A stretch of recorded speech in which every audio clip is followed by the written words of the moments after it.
Olá, boa tarde, seja bem-vinda, bem-vindo ao Jornal da Tarde. A Procuradoria-Geral da República pede ao STF para saber quem são os seguidores do ex-presidente Jair Bolsonaro nas redes sociais e quais foram as publicações dele em relação aos atos golpistas. Veja outros destaques. A importância de permitir que meninos e meninas participem das tarefas domésticas. Especialistas alertam para a adequação à idade para favorecer o desenvolvimento. Campanha nacional contra acidentes na rede elétrica é antecipada para proteger as crianças durante as férias. Pipas são principal ponto de atenção. Polícia Federal prende 18 pessoas suspeitas de participar de quadrilha que trocava malas de passageiros no aeroporto para enviar drogas à Europa. Justiça retoma audiências dos acusados pelo assassinato do indigenista Bruno Pereira e do jornalista Dom Phillips em junho do ano passado. O objetivo é decidir se caso vai a júri popular. Com o fim do acordo de proteção ao transporte de grãos, Rússia ataca Porto de Odessa, na Ucrânia, e interrompe exportação para países pobres. No estúdio, a entrevista ao vivo com o vice-governador de São Paulo, Felício Ramute. A participação de crianças nas tarefas domésticas pode ajudá-las a serem adultos melhores.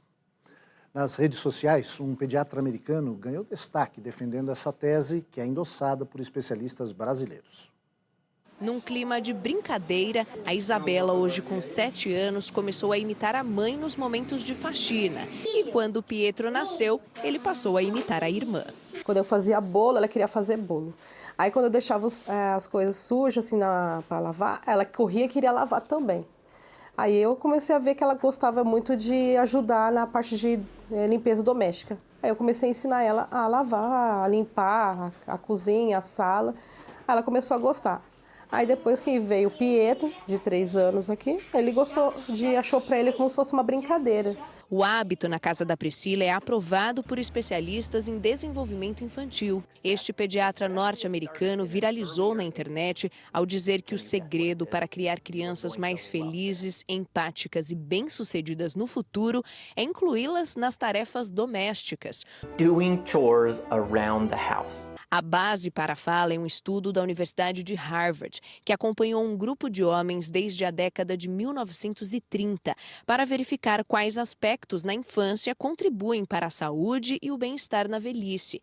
A conclusão foi que as tarefas de casa dão senso de comunidade e formam adultos menos egoístas e, consequentemente, mais felizes. A criança precisa entender que ela faz parte desse grupo, né? E quando ela participa dessas tarefinhas, ela vai tendo mais essa sensação de pertencimento. E isso vai colaborar para que ela desenvolva a autoestima e também a empatia. Dentro de casa, as crianças aprendem pelo exemplo. Por isso, pais e responsáveis devem mostrar que todos contribuem para a limpeza e organização. E quando os pequenos ajudarem, é preciso tomar cuidado com o nível de exigência. Um reforço positivo é sempre bem-vindo. Quando uma criança pequena faz uma coisa e esse adulto reclama, chama atenção com muita frequência, eu me vejo incompetente. Visando mais igualdade nas futuras gerações, as tarefas não devem variar entre os gêneros, mas sim entre as idades. Uma criança de 3 anos pode aprender a arrumar os brinquedos, enquanto uma de 7 já consegue realizar tarefas mais complexas, como ajudar na louça. Tudo, claro, sempre com supervisão. Sempre colocar tarefas que sejam individuais, mas também de grupo, né? Porque a gente vai desenvolver também esse senso de responsabilidade pelas suas coisas, né? Além da responsabilidade ali do todo, né? Do ambiente, daquilo que faz parte da família. Todos vão crescer, né? E eles precisam sim ter um mínimo de independência, de autonomia, independente se eles vão ou não ter uma família no futuro, né? Agora um recado para os mais velhos. O Fundo de Financiamento Estudantil divulgou os nomes dos candidatos aprovados na lista de espera para o segundo semestre. Eles têm 3 dias após a pré-seleção para completar a inscrição no site do programa. O FIES financia as mensalidades de estudantes de graduação em instituições privadas de ensino superior que são pagas após a conclusão do curso. Mais uma dica de férias, a Copa do Mundo Feminina, você já sabe, começa depois de amanhã, na quinta-feira. Para entrar no clima, o Museu do Futebol faz uma exposição sobre a história das mulheres brasileiras no esporte. A repórter Adriana Cimino está lá e traz as informações para a gente. Boa tarde, Adriana. Oi, Aldo, uma boa tarde para você, boa tarde a todos. Como vocês podem ver aqui pelo tamanho da fila, e esse aqui é só um pedacinho dela, tem bastante gente interessada. A mostra Rainhas de Copas traz dados, imagens e histórias em instalações interativas que costumam atrair principalmente as crianças. Também dá para fazer um esquenta para os próximos dias, chegando bem pertinho da réplica da taça que será entregue à seleção campeã da Copa da Austrália e Nova Zelândia.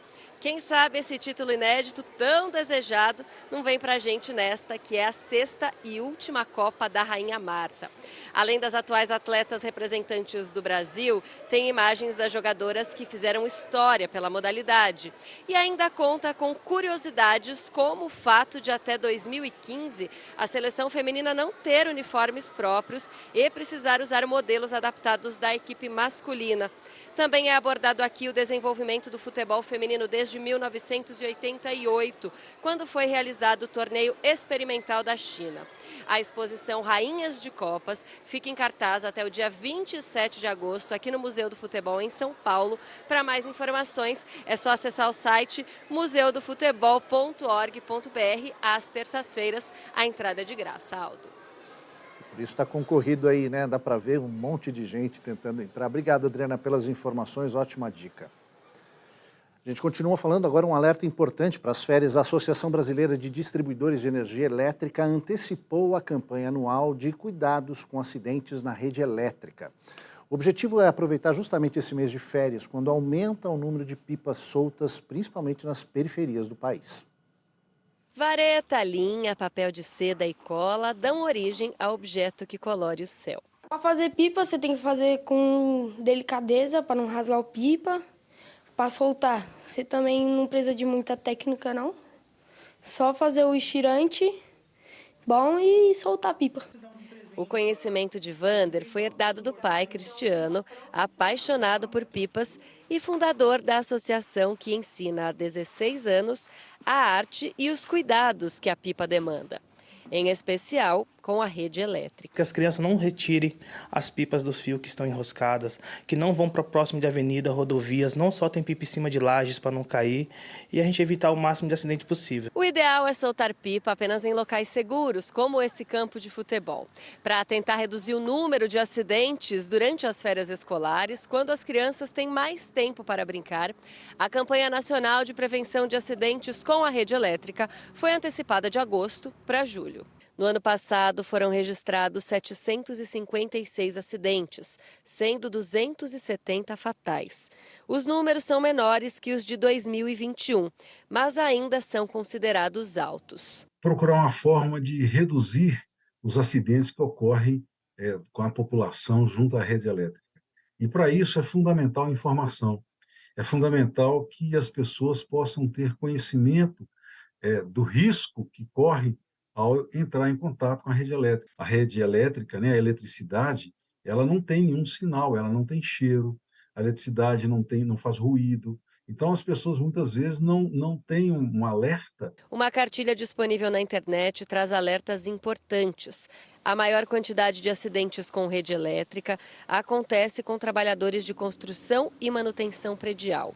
Curtos-circuitos que provocam incêndios, como o que destruiu o Museu Nacional no Rio de Janeiro em 2018, também oferecem perigos, assim como ligações clandestinas, conhecidas como gatos. Essa população de baixa renda, quando aumenta a tarifa de energia, ela não consegue manter o consumo. Isso obriga as pessoas, né, numa condição assim, super precária, né, fazer operações que não são adequadas tecnicamente. As regiões periféricas também carecem de opções de lazer.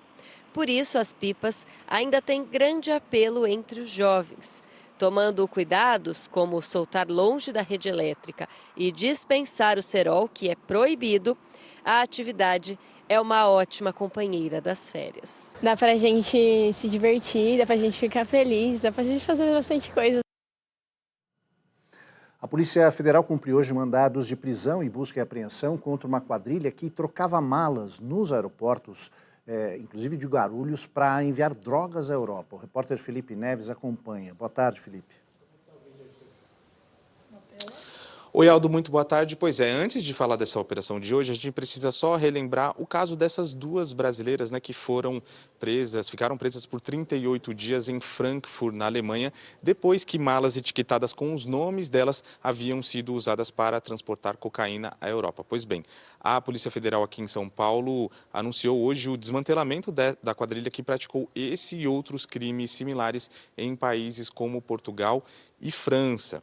Eles são responsáveis pelo envio de pelo menos 120 quilos de cocaína e por uma série de outros crimes envolvendo o tráfico há pelo menos 2 anos. Dos 18 mandados de prisão expedidos nessa operação, 16 foram cumpridos hoje.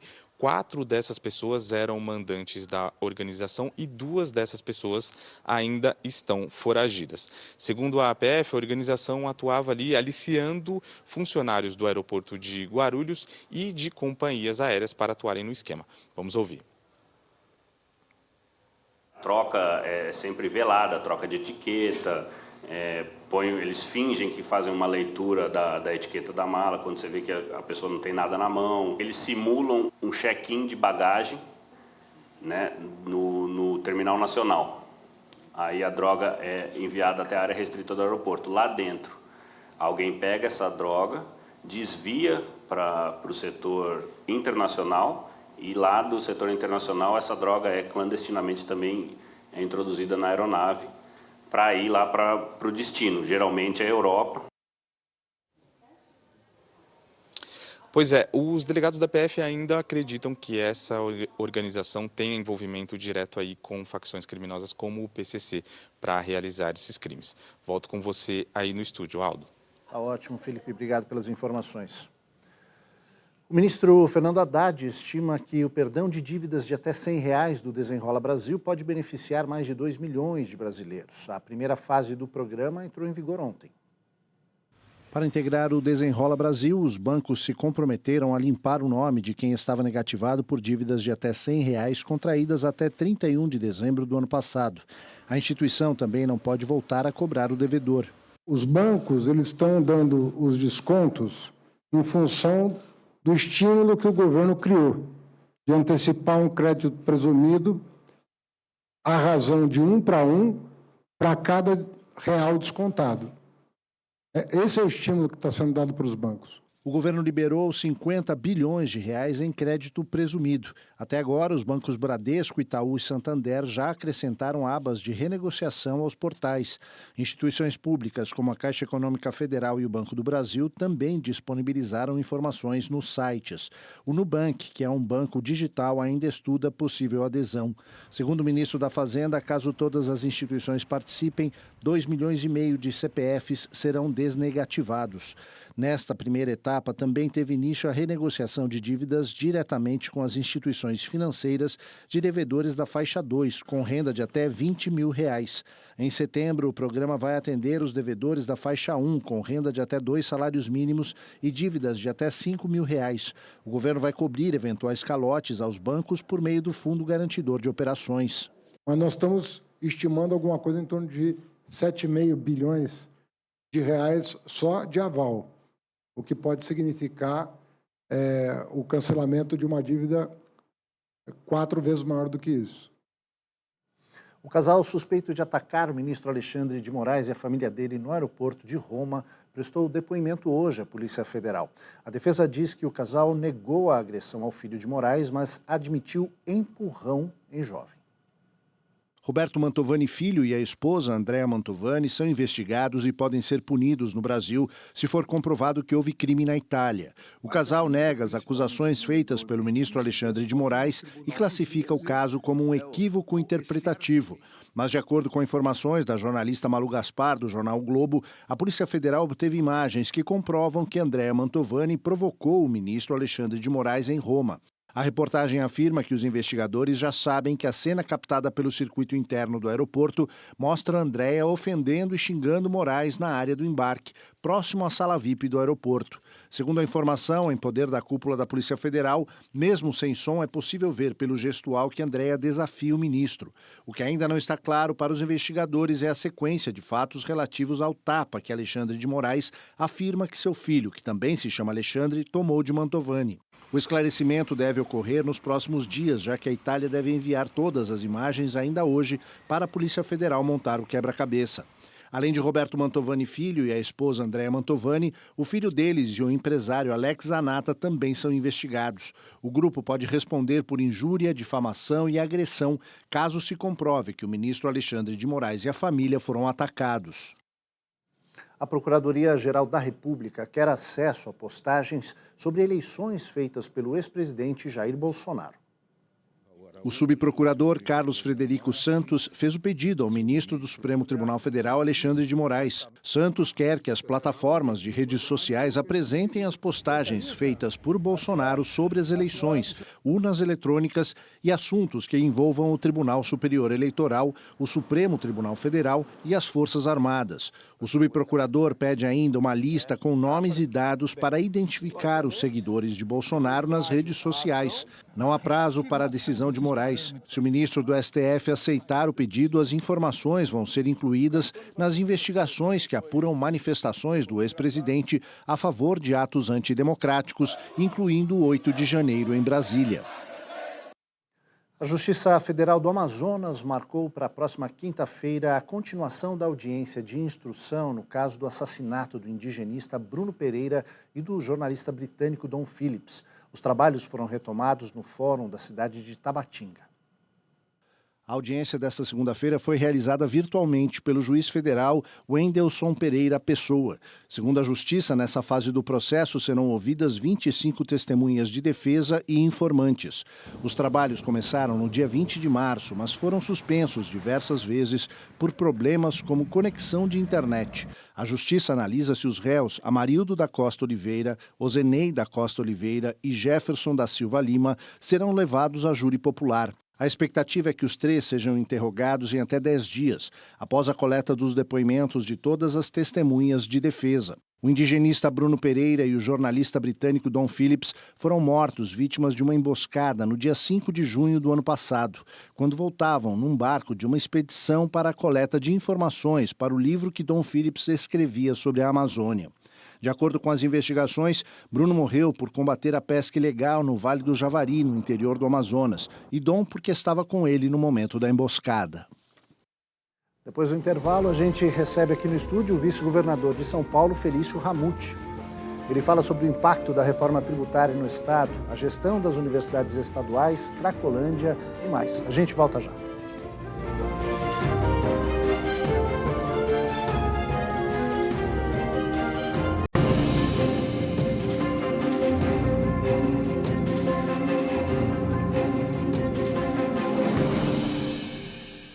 A reforma tributária vai trazer um grande desafio ao governo de São Paulo: manter o dinheiro para as 3 universidades públicas do Estado. Para pagar as contas, USP, Unesp e Unicamp recebem atualmente parte da arrecadação do ICMS, mas o imposto vai desaparecer. O ICMS é a principal fonte de financiamento das 3 universidades estaduais de São Paulo. O governo repassa 9,5% da arrecadação com imposto. A USP fica com 5% e o Unesp e Unicamp com pouco mais de 2%. A folha de pagamento, todo o custeio da universidade é baseado nesse aporte do governo estadual. A manutenção da universidade, tanto folha de pagamento quanto custeio, depende muito do governo do estado, dessa transferência da nossa cota parte. Mas com a reforma tributária, o ICMS deixará de existir. Isso gerou apreensão entre os reitores das universidades. Esse modelo de financiamento não está previsto em lei ou na Constituição Estadual. Foi criado por decreto em 1989. Por isso, há espaço para que o aporte mude de formato. Sem o percentual do ICMS, as universidades continuariam sendo financiadas pelo governo estadual, mas ficariam sujeitas às condições de caixa a cada ano.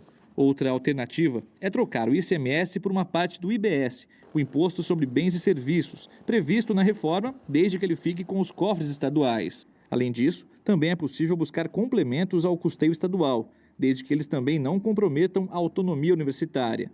Doações e parcerias privadas estão na lista. Essas parcerias, esses compromissos acabam levando recursos para o Tesouro e aí, às vezes, você não tem ali um repasse daquele recurso direto para a universidade. Então, se a gente consegue melhorar esse desenho de ter um mecanismo de passagem direta para boa parte dos programas, e tem experiências nesse caso, seria muito positivo para diminuir a dependência das universidades públicas do Tesouro do Estado e até mesmo do governo federal. O cenário ideal seria incluir o financiamento das universidades na Constituição do Estado, como ocorre com a FAPESP, a Fundação de Amparo à Pesquisa do Estado de São Paulo, que recebe no mínimo 1% da receita tributária estadual. Do ponto de vista prático, o que muda é a visão de futuro, né? Quer dizer, ninguém mais poderia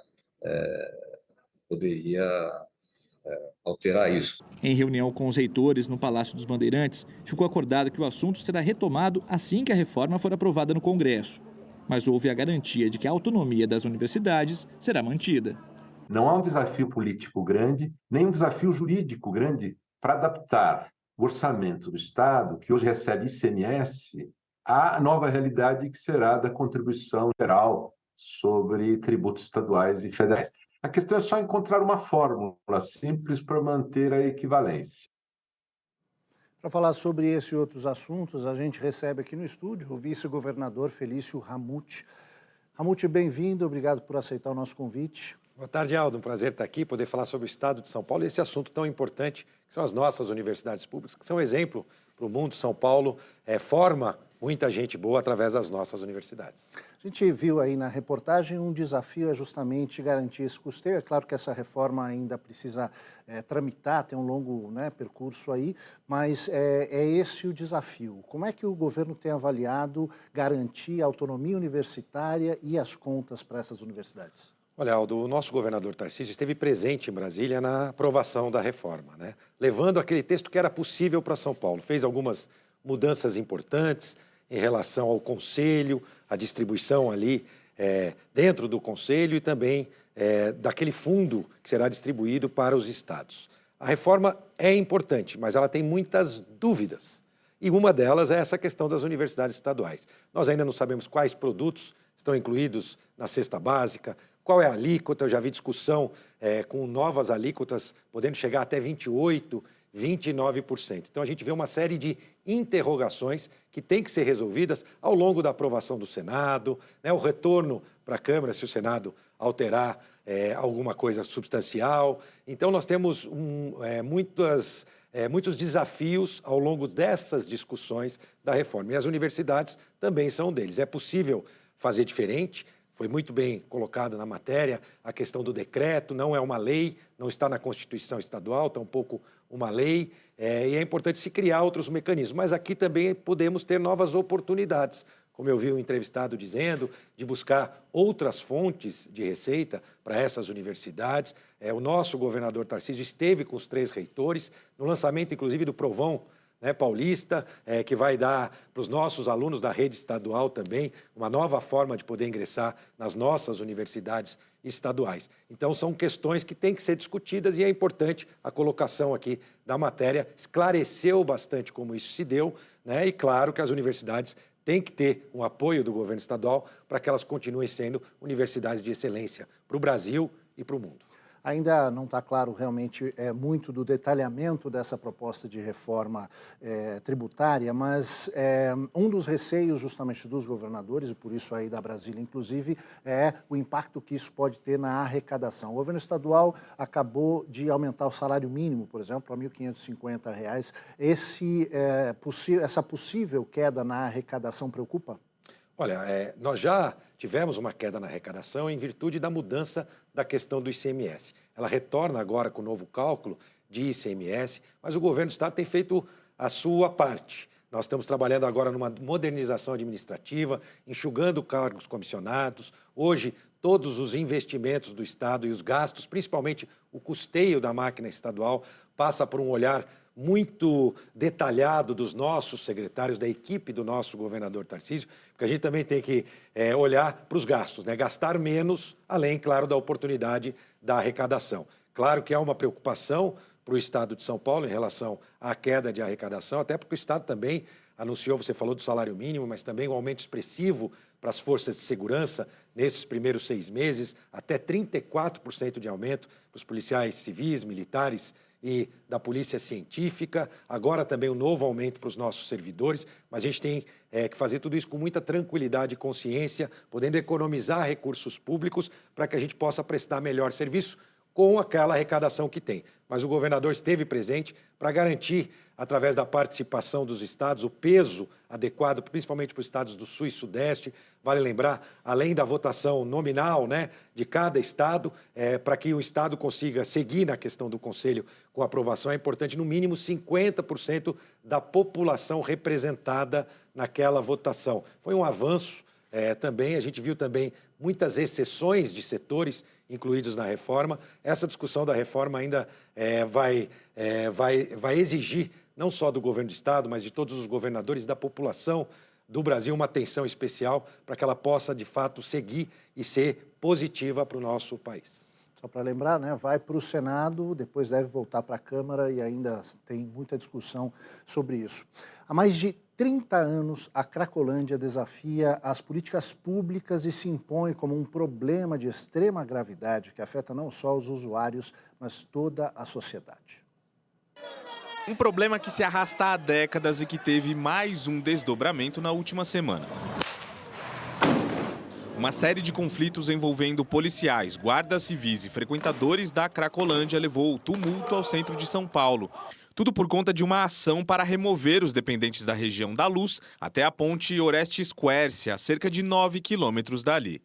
Para este representante do movimento Craco Resiste, que acompanha e promove ações sociais para os usuários, houve violência na ação. Na semana passada, depois desse reagrupamento, houve uma movimentação noturna, inclusive, a meu ver, violando também mais direitos humanos, porque não se pode fazer uma operação desse tipo nesse horário, sem apoio da assistência social, sem apoio de saúde, somente com o braço armado do Estado, conduzindo o fluxo coercitivamente até o Cebolinha, na Rua Prates, depois levando até a Marginal, mantendo embaixo de um viaduto, o viaduto Orestes Quércia, por 4 a 6 horas, sem comida, sem água, né, uma condição de degradação social. A prefeitura, no entanto, diz que a movimentação do grupo aconteceu de forma espontânea. Em resposta à ação do poder público, houve depredação de ônibus e saques de lojas na região central. Moradores registraram as cenas. A face mais conhecida da Cracolândia, de um grupo com centenas de pessoas concentrado em um só local, vem mudando de um ano para cá. Desde a realização de uma grande operação da Polícia Civil em maio do ano passado, os usuários se dispersaram em pequenos subgrupos. Parte do fluxo de dependentes agora se concentra aqui na Rua dos Gusmões, próxima à região da Santa Efigênia, referência no comércio de eletrônicos em São Paulo.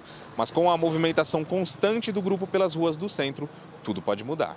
A loja deste comerciante na Rua Barão de Limeira ficava bem perto da localização anterior do fluxo, na Rua Helvétia. A gente não tinha paz nem tipo assim, no começo tive que mandar fazer comporta para pôr na loja, tinha que dormir com a luz acesa, esse tipo de coisa, porque a gente não ficava ainda muito seguro. Você andar em Campos Elíseos aqui, você vai ver 80% das lojas fechadas. Onde a Cracolândia passa, o rastro de destruição fica e demora a recuperar.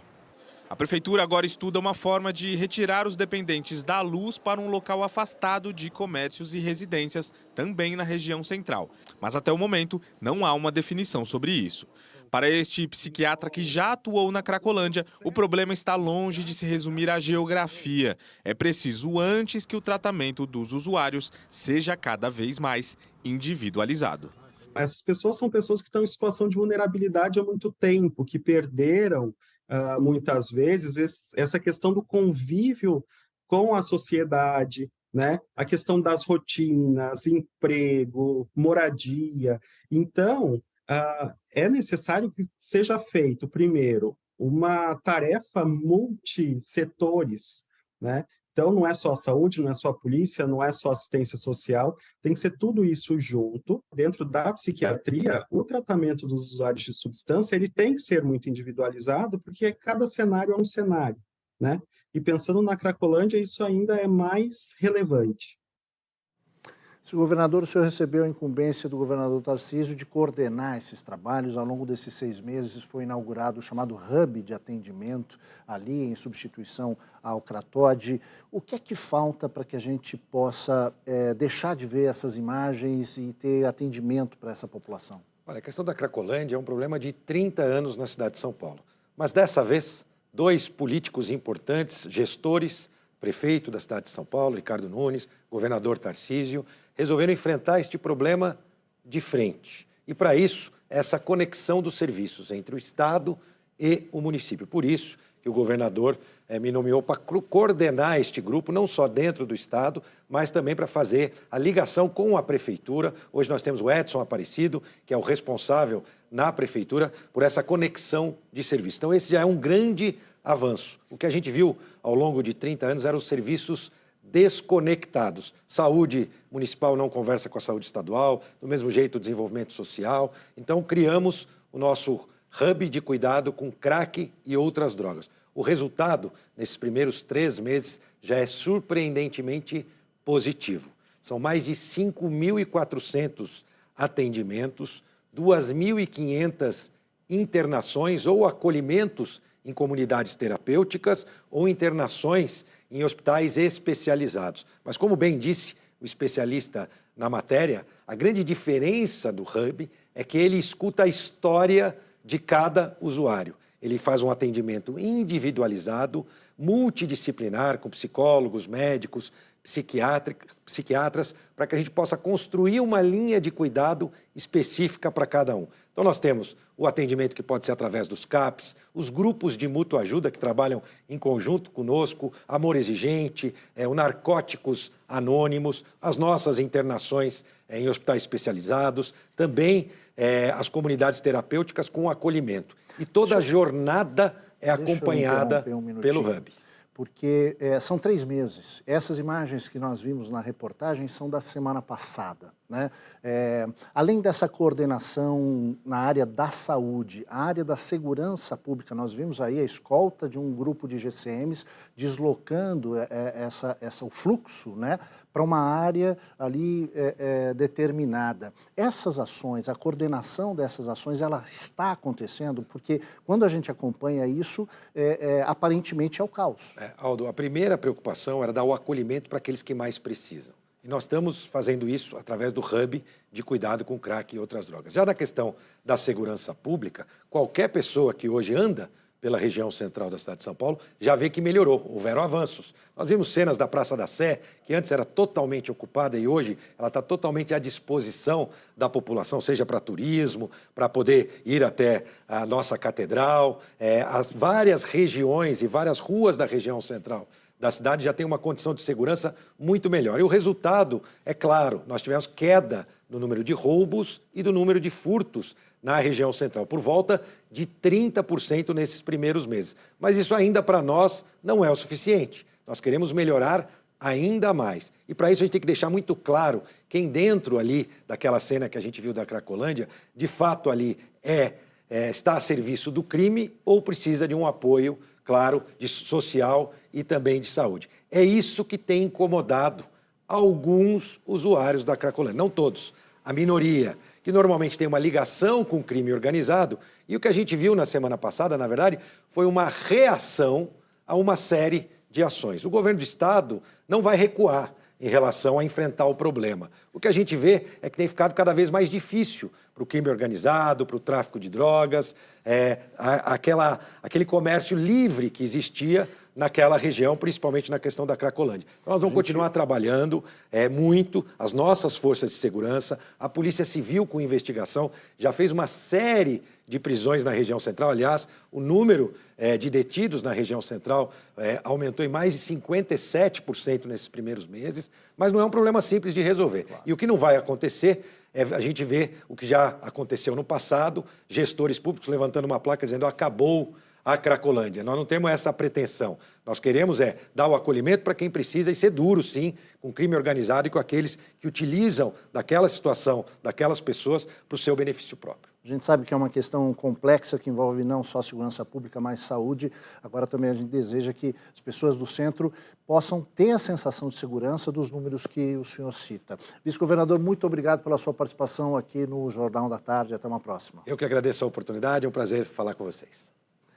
A seguir, em cúpula da América Latina com a Europa, o presidente Lula faz mediação entre governo da Venezuela e oposição por eleições livres. E guerra da Ucrânia volta a ameaçar o abastecimento de grãos a países pobres. Após fim de acordo entre Kiev e Moscou, o porto ucraniano é alvo de mísseis russos. A gente volta já.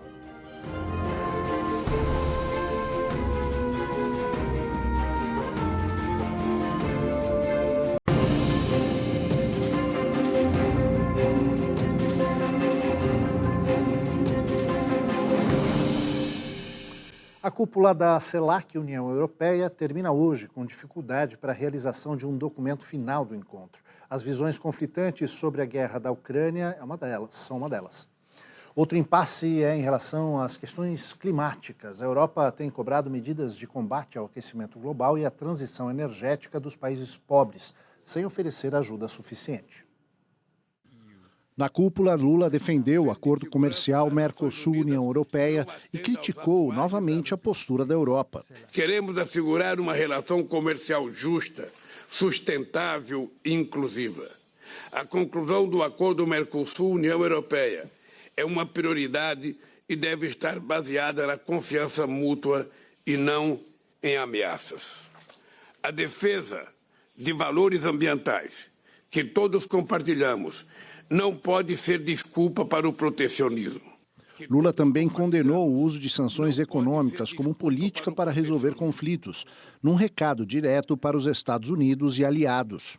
Recorrer a sanções e bloqueios sem o amparo do direito internacional serve apenas para penalizar as populações mais vulneráveis. Numa reunião paralela à cúpula, o presidente Lula mediou uma conversa com a vice-presidente da Venezuela, Delcy Rodrigues, e um dos representantes da oposição, Gerardo Blade, para que o país tenha eleições livres no ano que vem. Os presidentes Emmanuel Macron, da França, Alberto Fernandes, da Argentina, e Gustavo Petro, da Colômbia, também estavam presentes. Rússia exige contrapartida para voltar ao acordo de transporte de grãos no Mar Negro. As Nações Unidas temem uma nova crise alimentar global sem o trigo e o milho produzidos na Rússia e na Ucrânia. A Rússia admitiu ter lançado mísseis nos arredores do porto de Odessa, principal local de armazenamento de grãos da Ucrânia, e alegou ter sido em retaliação contra ataques ucranianos. Kiev admitiu ter bombardeado com drones a ponte de Kerch, que liga a Rússia e a Crimeia, na madrugada de segunda-feira. A violência na região do Mar Negro foi seguida da suspensão do pacto que garantia segurança às embarcações que transportam grãos produzidos por ucranianos. A Rússia alega que o acordo serve só a Kiev e que Moscou é impedida pelas sanções impostas pela comunidade internacional de exportar seus produtos. O último navio carregado de trigo que saiu da Ucrânia já está na Turquia. O porta-voz do Kremlin, Dmitry Peskov, confirmou que a região do Mar Negro faz parte da zona em conflito e que, com o acordo suspenso, existe sim o risco de um incidente. Na ONU, os Estados Unidos acusaram a Rússia de transformar alimento em arma de guerra. A Rússia se colocou à disposição para negociar com os países africanos a sua produção. A maior parte dos grãos ucranianos seriam destinados ao continente. Sem os grãos, tanto da Ucrânia quanto da Rússia, a tendência é que os preços voltem a subir e que falte alimento para os países pobres, como aconteceu no início da guerra. O acordo mediado pela ONU e pela Turquia em julho do ano passado vinha sendo renovado a cada 4 meses e venceu ontem. O Jornal da Tarde termina aqui. Uma ótima tarde para você e até amanhã. Tchau.